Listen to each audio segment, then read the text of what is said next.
আসসালামু আলাইকুম সবাইকে, চলে এলাম আরেকটি নতুন ভিডিও নিয়ে। আজকে আমি পাবদা মাছের একটা অসম্ভব মজার রেসিপি ট্রাই করব।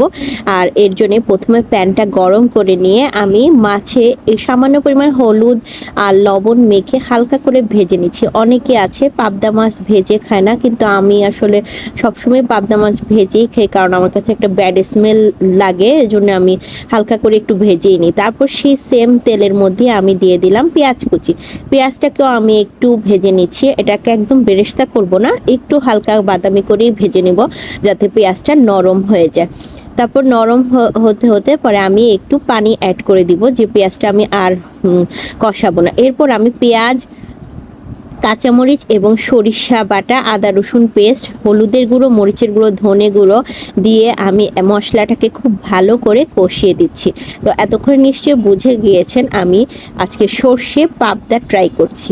আসলে সর্ষে ইলিশ আমরা অনেকেই খেয়েছি, কিন্তু পাবদা আসলে কোনো দিনও খাওয়া হয়নি। তো আজকে আমি এটা করলাম। তো মশলাটা যখনই ভাজা ভাজা হয়ে তেলটা উপরে ভেসে উঠেছে, তো আমি ভেজে রাখা মাছগুলো আমি এক এক করে দিয়ে দিচ্ছি।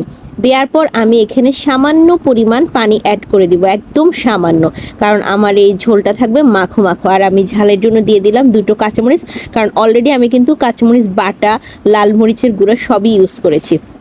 এখন সর্বশেষ দিয়ে দিলাম ধনেপাতা কুচি। আর এই যে আমার সর্ষে পাবদা একেবারে রেডি। ধন্যবাদ সবাইকে। আসসালামু আলাইকুম।